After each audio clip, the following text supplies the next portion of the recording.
my goodness, I found Steve! He was here last year, and he's come back. I don't even know how old this bug is. Maybe it's his grandchild. I don't know, but I found Steve. This is Steve, our resident bug. In case you did not know, I adopt bugs and spiders and things. So today for me was a lesson in culture and historical accuracy. From the culture aspect, my characters have arrived in Septaroom, and I was going to have them just walk straight off the ship onto the docks and get going into the city. And what I found out was that, that did not follow what the Septaroom would actually do. Through entire books 1 and 2, I have been kind of showing that the Septaroom are very fastidious. They don't do anything hastily. They're suspicious of other people. They're very reserved. And they're very careful about their pedigrees and stuff like that. So, having some strangers who just show up on a ship, walk onto a dock and into their city didn't seem to be the sort of thing that Septaroom would allow. So, I created this whole elaborate structure where they walk off the gangplank.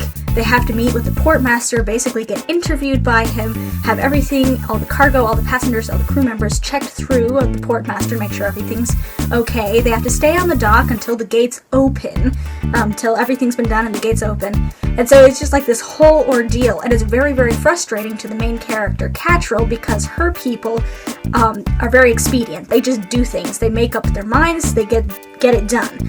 Whereas the Septaroom are so much more cautious. So it's really fun because I got to have this whole scene where Catril is just going out of her mind with frustration that this is taking so long. So it shows you something about the character, and it shows you something about the culture.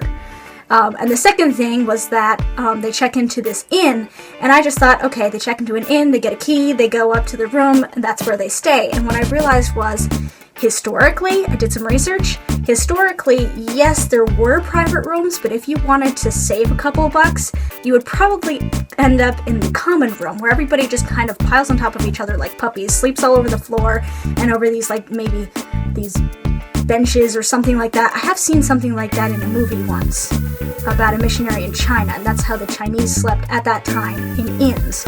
And so, anyway, so I decided, okay, that's great, I'm going to throw them into this common room. There's going to be all sorts of weird strangers in there, and they're all just trying to sleep, but then maybe there's a little bit of tension between some of the other people. Some people want to sleep on the benches that are available, and some people don't want to sleep on the floor and stuff like that. So it turned out to create an entire scene just over the fact that I was trying to be historically accurate about inns.